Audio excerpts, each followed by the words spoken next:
I also want to be a woman who does a lot of things and have the capacity in my nervous system to hold all of that without it sending me into a flight, fight, freeze, or fawn response, right? So understanding how to expand the capacity of your nervous system. You are listening to Amplify Your Success Podcast, episode 461. And today we're going to talk about the role your nervous system is playing in sabotaging or supporting your success. You ready for this? Let's get started. Welcome to the Amplify Your Success Podcast. Get ready to ramp up your revenue, amplify your impact, and make your mark in the world.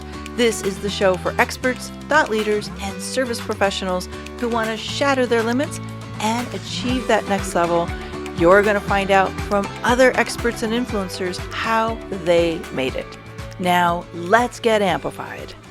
Hey there, inspired entrepreneurs and business leaders. It's your host, Melanie Benson, authority amplifier for expert-based entrepreneurs who are ready to ditch best-kept secret syndrome and stand out as an unignorable expert in their industry.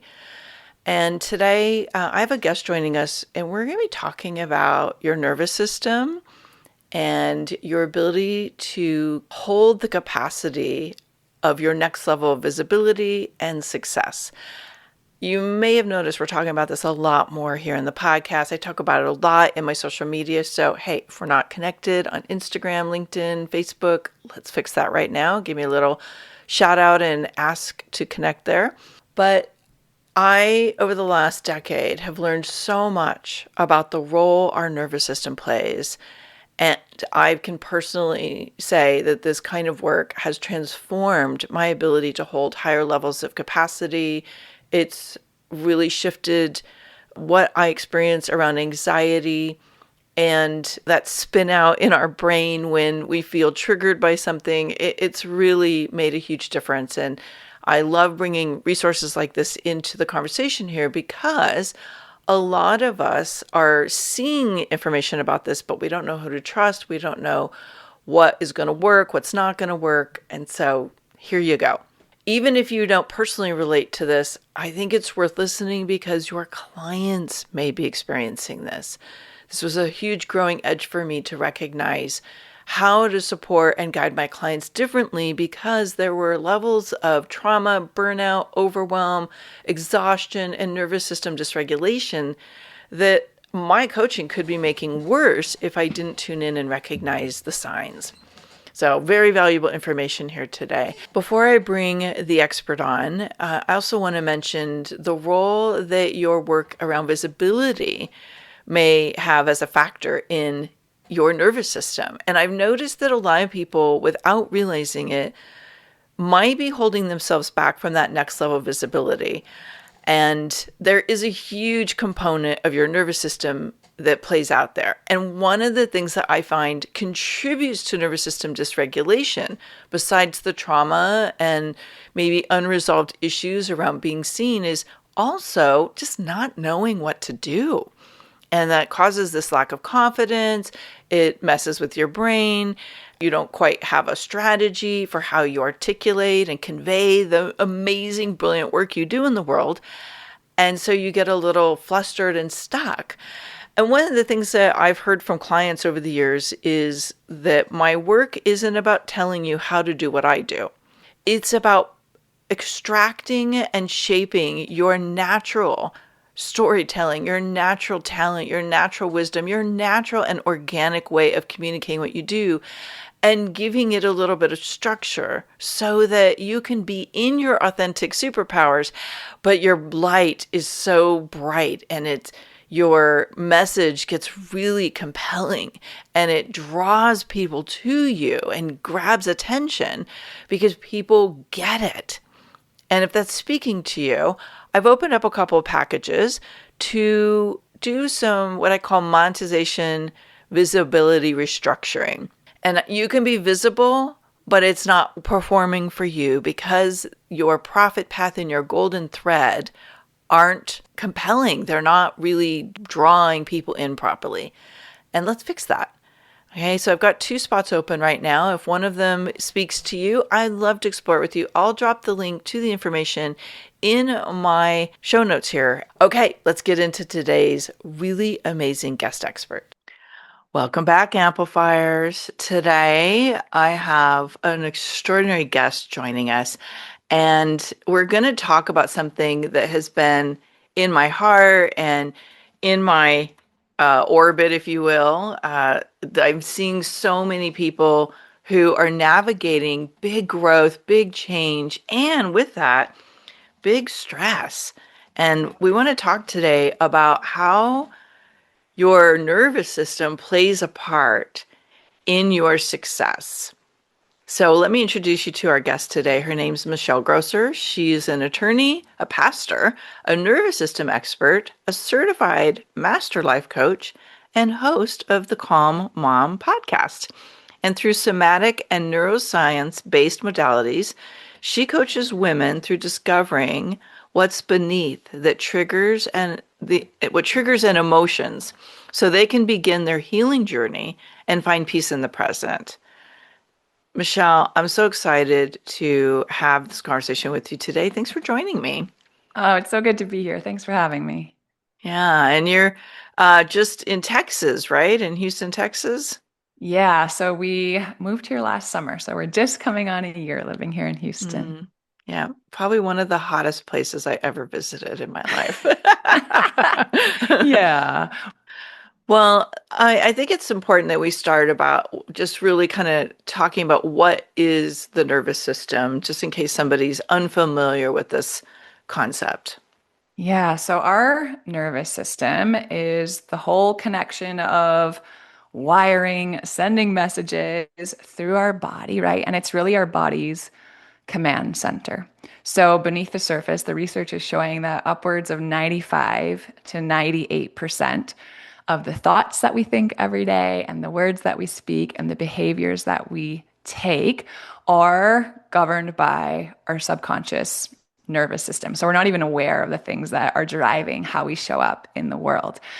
So the state of our nervous system, noticing, understanding the state of our nervous system, having tools to shift the state of our nervous system when we need to, it's huge in any space that we want to show up in a powerful way. So whether that's in our business, our relationships, parenting, in our community, our nervous system acts like a lens, right? Like kind of like a pair of glasses that we would put on. And it's skewing how we see things and the decisions that we make and the risks we're willing to take. And, whether we feel overwhelmed or whether we feel grounded, in all sorts of things. So I think just that's our nervous system. We can talk more about the circuits and the function and how to kind of shift between states and know where we're at. But big picture, just understanding that it's all the messaging that's happening in our body driving how we think and talk and behave. Yeah, and in my experience of it, and you may experience this differently, I find that the nervous system is it's like a guidance system, and yet we're making decisions based on what our nervous system can hold. But oftentimes, the nervous system is a bit derailed because of struggle, stress, unresolved trauma. And so I don't want to say it lies to us because really what in my experience is keeping us safe, but Yeah. it's not necessarily always the indicator of what's aligned for us. It's an indicator, in my experience, of I have unresolved stuff that's actually keeping me from stepping into being a more powerful leader or, maybe pursuing a goal that's in my heart. How do you see it? Yeah, 100%. So our nervous system has one job always, and its number one priority will always be to keep us safe. That's going to be what's going to govern everything when it comes to our nervous system. It doesn't care how productive we are. It doesn't care how much money we make. It doesn't care, how many offers we sell. It doesn't really care about any of that. As long as we feel safe as our nervous system perceives it, it thinks it's doing its job. So it is always scanning. We're always scanning for threats to our safety, right? Perceived threats or actual threats. And so often things that our nervous system is perceiving as a threat, like you said, based on our past life experience or unresolved trauma or just things that we've been through, its perception of what's happening isn't always accurate, right? Or aligned to serve us best. It's just trying to keep us playing small because that feels safe for our nervous system. So yeah, it's doing its job when it's keeping us safe, but it doesn't do a good job at differentiating what actually keeps us safe or what's an actual threat. I love this. And I think this is a really powerful distinction, especially because I work with a lot of women they have this vision of a big impact they want to have. They're really stepping into leadership. And then the nervous system oftentimes activates. So let's talk a little bit about what you see happening when this dance between our nervous system, success, and really like being more in that leadership role. Yeah. So our nervous system operates in three different circuits. So typically, guys might have heard like feeling regulated, right, or dysregulated. So when we talk about the circuits of our nervous system, it's kind of like a car, how we have a gas pedal and a brake in a car, and then we have a steering wheel, right? So when we are in our sympathetic nervous system, so we call that fight or flight, that's like the gas pedal being pushed in a car. So that's all of this go, go, go energy.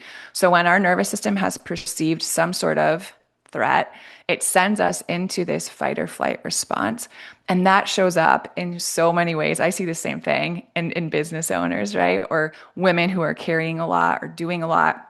It can show up as kind of this anxiety, kind of overdrive, kind of feeling urgency. You wake up and you feel like you're behind before your feet even hit the floor, right? You're always overwhelmed. You have a hard time slowing down or relaxing.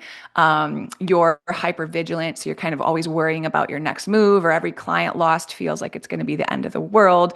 You're really hesitant to make take big risks, right? Because that doesn't feel safe. So there's a lot of this activating energy. We might feel irritable or edgy. There's also physical symptoms that can come when we're stuck in that state. So you might notice that we start to have chronic muscle tension, right? Aches and pains in our neck and our shoulders, or gut issues, or autoimmune conditions. So that's our body's gas pedal. When our nervous system perceives some sort of threat that it decides, right, subconsciously, that we cannot either run from or fight, so fight or flight's not an option, it will send us into a freeze response. And that's our dorsal vagal collapse, that circuit of our nervous system. That's like our brake, our body's brake. So when we're in that state, when we're feeling too overwhelmed by what's on our to-do list or a certain task, or we've had a project we've wanted to start forever, or a new offer we've wanted to launch, but we just kind of sit there and stare at our computer because we don't know where to start, or it feels like too much, or what have you, procrastinating, right? Those are all signs that we're in our body's freeze response, our nervous system's freeze response. So we might feel burnt out. We might feel dissociated or spaced out. It might be the days where we drive home from work and we don't even know how we got home, right? Or we open the fridge and we're like, I don't even remember why I came here, why I opened this. So that shows up. And then there's the body's steering wheel, which is our ventral vagal circuit. And that's typically the circuit we're on when we say we're feeling quote unquote regulated. So when we're in that space, we have access to the part of our brain, our prefrontal cortex, that is the part that we want to have online when we are operating business, when we are managing our home and our work and all the different things, because that's the part of our brain that allows us to make good decisions, have access to our highest language and communication skills, right? See things from other perspectives.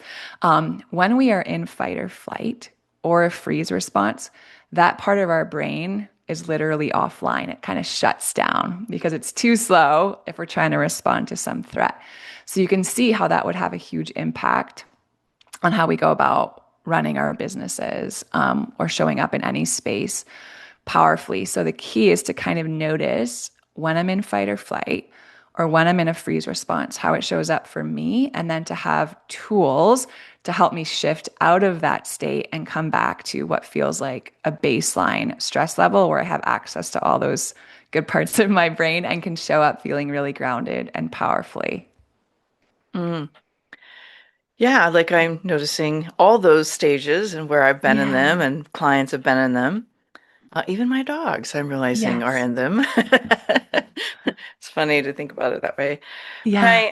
I want to come back to this uh, kind of this stage when you're feeling called into this next level. Yeah. You're feeling pulled into something that's so much bigger than anything you've ever done, Yeah. and your nervous system doesn't feel ready. And you're in the dance of, do I do this? Do I not do this? What would you say to a woman in particular who's on that edge and she's holding herself back, keeping herself safe Yep. because the risk feels so big? Yeah. Okay. This is so good.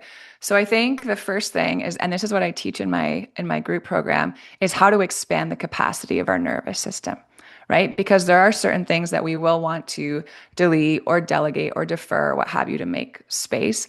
However, I also want to be a woman who does a lot of things and have the capacity in my nervous system to hold all of that without it sending me into a flight, fight, freeze, or fawn response, right? So understanding how to expand the capacity of your nervous system.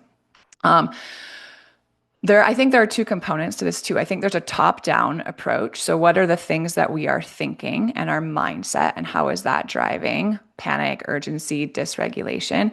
Top-down approach, and then also a bottom-up approach, right? How can we cue safety to our body so that when we sit down and plan, strategize, whatever the up level is, we can do so from a place of regulation and access to the parts of our brain that aren't operating with these lenses on, right? That feel really panicky. You're like, this is not going to work out. Or, when all those kind of critical voices start coming in, how can we cue safety to our nervous system to help shift out of a stress response and then come back to a place of regulation? So I think learning those two things, focusing top down mindset approaches, bottom up body based somatic approaches, and really learning how to increase your capacity.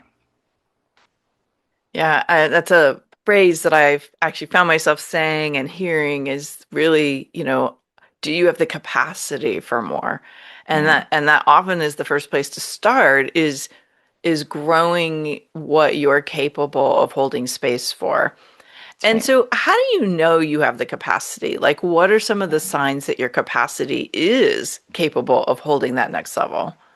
Yeah. So I think I think there are mental signs, emotional signs, and physical signs, right? So a lot of those signs are opposites of what would show up when we are in a stress response, when we are dysregulated. So am I feeling really anxious right now, or am I feeling grounded and at ease, right? Am I feeling like I'm stuck in a scarcity mindset and there's not enough time and there's not enough help and there's not enough resources and there's not enough money? Or am I looking at this from a place of abundance and trusting that there is enough, right? How am I feeling in my body? Am I sleeping well? Am I nourishing my body? Am I hydrating my body? Am I moving my body? When we have good habits, foundationally, right, that creates space and bandwidth in our nervous system and increases our capacity. How am I dealing with my uncomfortable emotions? I think that's one that we tend to bypass and not really understand how important that is. But if we have patterns of suppressing anger, disappointment, frustration, annoyance, like all of these kind of uncomfortable things, if we've just been ignoring that or suppressing or repressing those for years, we don't realize how much space that takes up in our nervous system, right? In our body energetically. So that's a huge one that I see. What kind of boundaries are we setting? That's a huge one. How are we coping with stress, right? Because life's going to keep on lifing. That's what I always say. So stress is going to keep happening, but do we have coping mechanisms in place that are healthy to help us complete the stress cycle in our nervous system? So when it comes in, it also comes out. So I think those are some of the ways to like kind of get a gauge and a feel on like, hey, where am I? And then where do I need to kind of put my attention to help increase that capacity and the bandwidth I have for what I want to hold? And maybe we could go into just a little bit deeper around that because Yeah. um, from what I know of your work, you teach people how to reset the stress response. And it's, this is not just about meditation, which meditation Right. is good. Bubble baths Yeah. are good. I Sure. have at least a 3 times a week. I'm soaking with my lavender bath salts, and it's definitely helps me reset. I love But that. like, what else is there that, especially for that really busy woman, she's like, a bath? What? I don't have time Yeah. for that. Meditation? I don't have a half hour or whatever it takes to meditate. What else is there? Yeah. First of all, I feel you if you're listening and that's what's going through your head.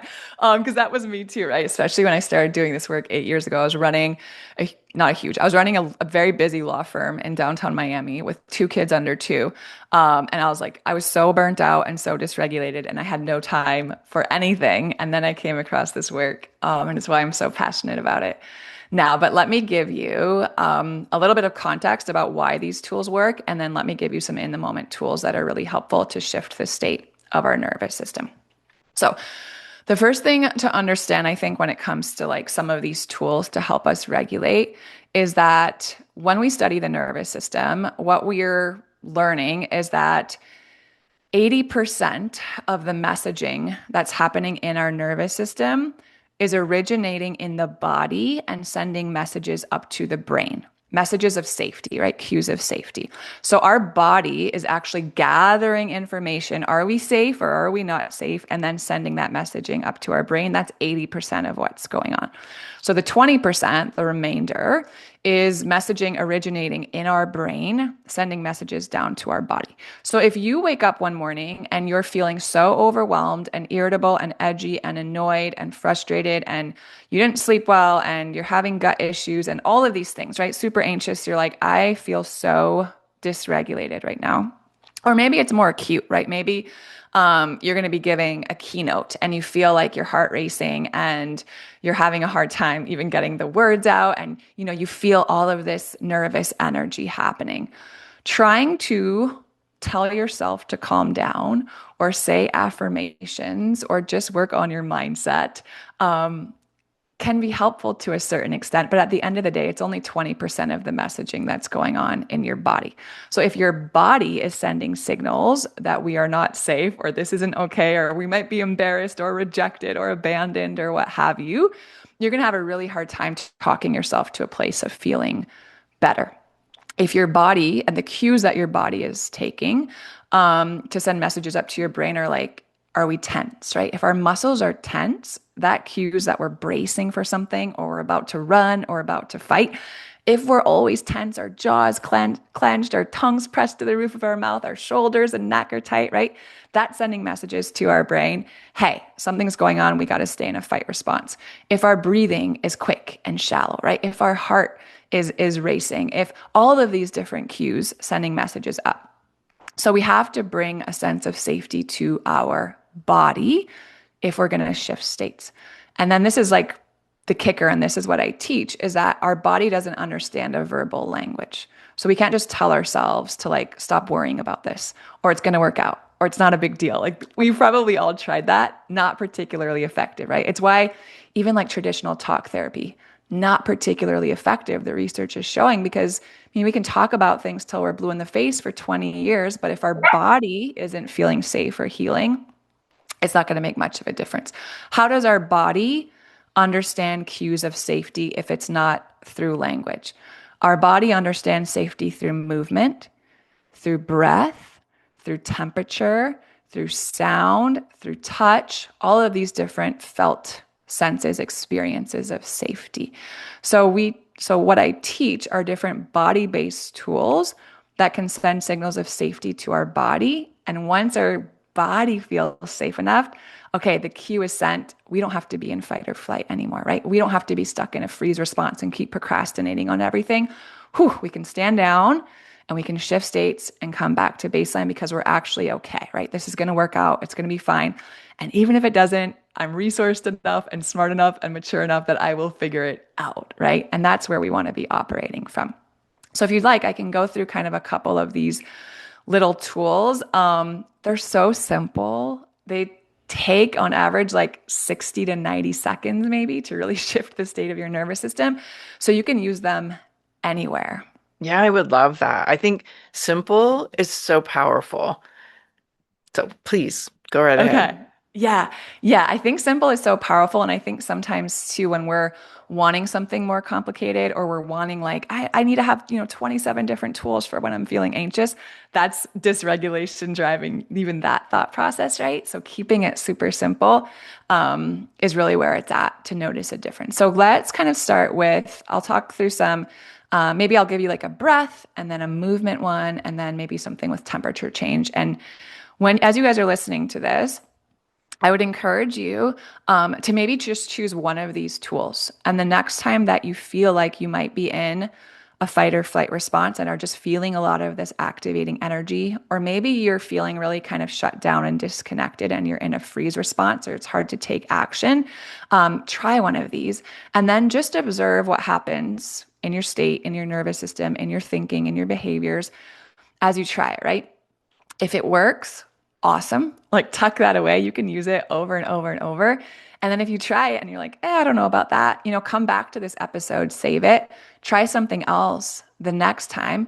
Because to a certain extent, these tools are bio-individual, right? Depending on your circumstances and your past and your history and your traumas, different things might be helpful. So just no harm, no foul. If something doesn't feel particularly helpful, move on to something else until you have, 3 or 4 resources that work really well for you. Okay, so I think the first one I'd like to teach you guys is this is my favorite breath for helping my nervous system regulate because it's the quickest and it's the most efficient and it's very subtle and you can do it anywhere. You can do it when you're like mid-session with a client. You can do it when your kids are about to lose it. You can do it in the middle of making dinner. You can do it when you're stuck in traffic. And I'll kind of walk you through how it works. And then we can try it together 1 or 2 times. And you'll just be able to kind of notice that shift in real time. So this is called the physiological sigh. And how it works is that you're going to breathe in through your nose until it feels like you're at the top of your breath. And then when your lungs are full, you're going to do one more quick inhale through your nose. And then you're going to exhale through your mouth through pursed lips with a long, slow, extended exhale, like you were breathing through a straw. And as you're exhaling, you're going to kind of feel your shoulders kind of drop and everything just kind of release and loosen. So let's do that twice together and just kind of notice how you're feeling right now. And then let's just go through that twice. It'll take 10 seconds and then notice how you're feeling after if there's any sort of shift. All right, so in through your nose. Another quick breath at the top through your nose. Out through your mouth. Let your shoulders drop. Let everything kind of soften. And let's do that again. In through your nose. Another quick inhale. And out through your mouth. And there you have it. And you can run 2 cycles if that's enough, or you can do a 3rd one or a 4th one. But generally, after 2 or 3, that's enough for your nervous system to feel the safety that it needs to experience the shift. So that's an easy one. Okay, so that's for breath. For movement, especially when you're in an activated state. So if you're feeling anxious or worried or stressed or overwhelmed or what have you, you're in your fight or flight response. If you think about even the term fight or flight, when you're in that operating in that circuit of your nervous system, every cell in your being is primed for movement, right? Fight or flight. You either want to like battle or you want to run. Your nervous system is saying we have to move to stay safe. So most of us feel that energy. We're in fight or flight. I'm anxious, I'm worried, I'm nervous, I'm what have you, right? And we try to like suppress it. And either we, go try to calm down by meditating or something, journaling, right? Or sedentary, or we sit at our desk all day and we don't move. And our nervous system is like, whoa, we feel like we need to run or fight. And you're just sitting here. And that voice, that alarm actually gets louder, right? Our anxiety gets worse, or our overwhelm gets worse, or what have you. So moving in response to the fight or flight circuit of our nervous system is really one of the most helpful things that we can do. It's the most efficient way to close that stress cycle. And my favorite movement, somatic practice to help kind of shift this state is called shaking. And it's exactly what it sounds like. But literally just stand up. You can sometimes I'll just go to the bathroom, even if I'm like in a public place, or in my house. Or if I'm in my office by myself, I'll just put on one of my favorite songs. And man, 60 seconds, 90 seconds of standing up and just, shaking out my arms, shaking out my hands, shaking out my legs, just kind of moving around. That is so helpful, one, in discharging a lot of that activating energy, responding to our body's impulse to move when we're in fight or flight. And then third, a lot of that shaking movement actually helps our muscles to release tension that it's holding. And what does that do? That cues safety, right? From our body up to our brain and helps our nervous system shift back to where we feel regulated and grounded. So shaking is really helpful. If you're going to start anywhere, I would probably start with that one. And we start all of our group coaching calls with a session of shaking. And whenever I ask, I'm like, do you guys need to move today before we start? Everyone's always like, yes, because it's so helpful and powerful. And then the last thing I'll share with you guys about temperature change is that our nervous system responds really well to temperature changes. So if you're feeling really activated and you need to down regulate, warmth, right? Warm shower, warm bath, like you were just saying, even holding like a warm mug of tea or coffee, all of those things are soothing and can help our nervous system down regulate. And then if we're feeling like we need to upregulate, so maybe we're feeling really low energy, or burnt out, or like we are procrastinating or kind of disconnected or having a hard time getting going, cold is really helpful to bring us back into our body and regulate. So just go to your freezer, right? Grab a bag of, I don't know, frozen vegetables or something in there that's cold, holding it onto the back of your neck. 30 seconds, 60 seconds is enough to activate your vagus nerve, which runs from your brainstem down your neck. And that's your body's calming mechanism. So just that activation can help bring your nervous system back to a place where you feel present and you're able to show up and do the things that you need to do.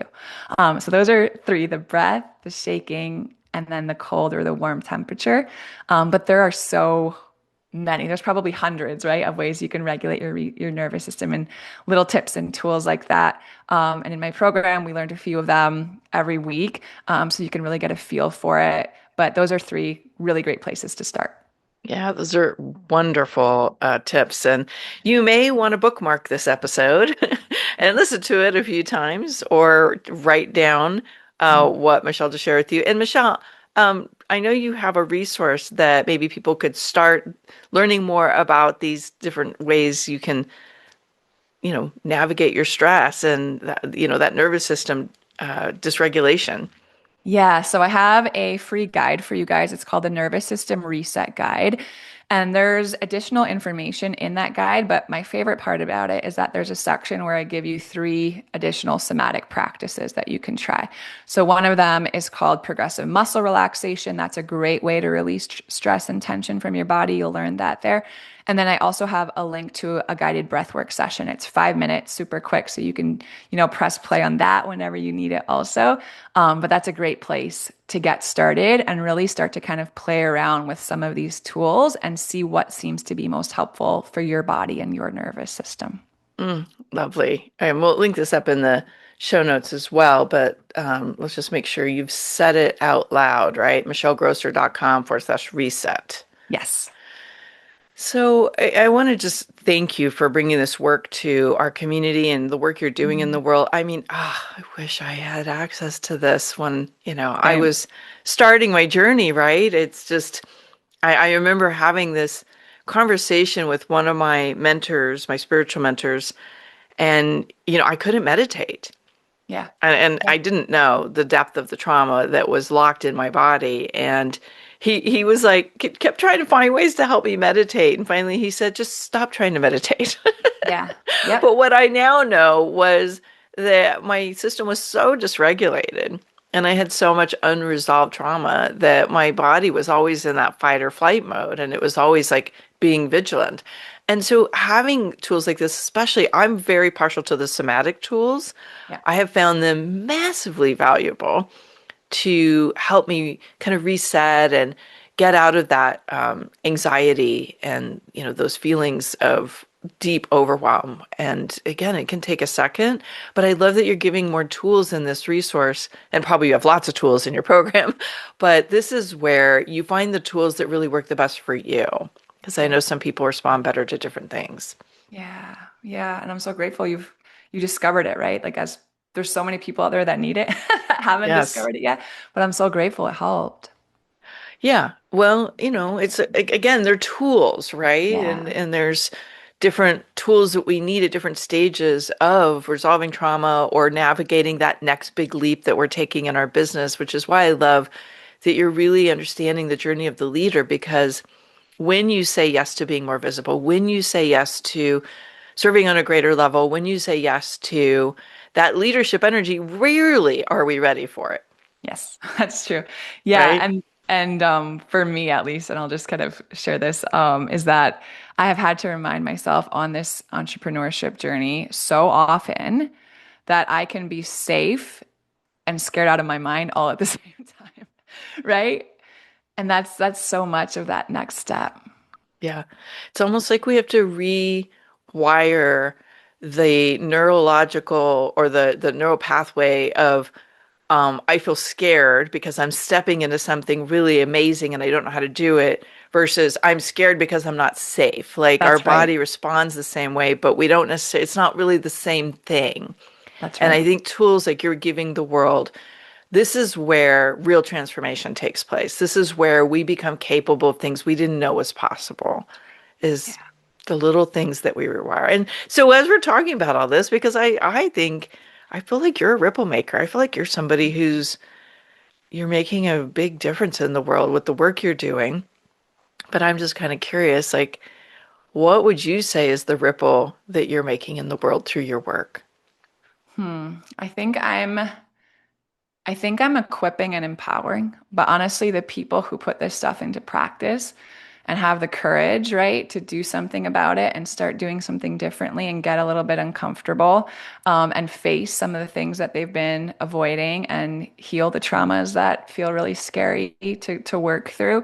What I tell them is that you are doing legacy work. It's generational legacy work. Like if we can go first and learn all of these things about regulating our own nervous systems and setting boundaries and healing our traumas and understanding how to cope with stress, like I don't think we can even understand as we walk the planet the impact that has, because it impacts every conversation that we have, every decision that we make, every relationship, every room we walk into. It's really, the most foundational thing that we can do to effectuate change. Mm. Yeah, it's kind of like you can do the things that are scary and you can do them without like falling apart, or Yes. sacrificing something important. Yeah. What would you say is a bold decision you made around your business Mm. that was really hard and maybe did dysregulate you a little bit in the process, but once you did it, you're like, yes, that was a really good decision. Yeah, I think I've done it twice, and I think both times it was as it was just as scary. Um, but the first one was in 2014 when I quit my job working at a big law firm to start my own practice. I was only 4 years out of law school. I didn't have a book of business, right? But I was like, I don't see myself working up to partner status so I can like never see my kids and have no have no life, right? And I'm gonna like take this leap and do it now. And then I ran my law firm from then 2014 up until 6 months ago, when I closed the doors to my law practice because that while it was making money and profitable and I had all the systems and everything set up, it wasn't aligned with the work that I want to be doing now. And it was really scary to like put that aside and everything that I thought I had built and all of the security that I had the illusion that lied in that business that was running, to really go all in on what I feel like God's calling me to now, which is this coaching work. So I think taking the big leap to, close, shut down, step away from anything that wasn't fully aligned with where I see myself going has always been really scary. And it's always worked out and been worth it, thank God. Well, I mean, just sharing that, it's very powerful because I think a lot of people are looking at what's no longer serving them right now. We're Yes. in a time where there's so much change and a lot of industries are becoming obsolete very quickly. AI is transforming things at a rapid speed, and the coaching industry is changing. And so we're all getting to look at what is my thing to do now? Where am I being called to serve? Where am I being called to bring my great work in the world? And sometimes we have to let things go, and that can be scary. Yeah, it And can be. sounds like you're living proof of saying yes, even if you don't know how it all is going to look, is sometimes the best decision you can make. Yeah, I think so. And I think also like just awareness that a lot of what we convince ourselves of when we're holding on to these things that no longer serve us are actually not true. Or we've kind of deluded ourselves when we examine them too, right? Like this is the safe choice. Well, maybe not. Or I know how this one's going to at least work out. Well, that's not actually really true, right? So kind of I think taking a look at that because I think sometimes what we think is safe and secure maybe actually isn't as safe and secure as we think when we're grasping onto it, right? Like when our hands are clenched and holding on to something so tightly, we have no capacity to receive with an open hand what's Hmm. next for us. So yeah, I think make the bold move, I guess is the point. Yeah, I'm all about bold moves here. Yeah. Oh, I love this conversation so much, Michelle. Thank you for joining us and thank you for bringing it to life, something that I live and breathe. And, I love having the specialists on who can speak to it because these are tools that are going to be life-changing for you as you're listening in. I hope you are inspired to download Michelle's resource. I'd love to hear Mhm. if you try one of these practices that Michelle shared with us today. Tag Michelle and or I if you want to share this episode on social and let us know like what you put in action, how it helped you. Because I know Michelle's here to, as you said, empower and bring great resources to people who need them the most. So Michelle, thank you. Thanks for listening in today, my friends. It's my pleasure. Thanks so much for having me. Thanks for tuning in today, Amplifier. We're going to keep this conversation going, and I want to hear from you how you're going to amplify your authority and make a greater impact. Before you go, please take a minute to give our show and our guests some love over on your favorite podcasting platform. Subscribe, rate, and review. Leave your full name, and I'll spotlight you and your authority on social media.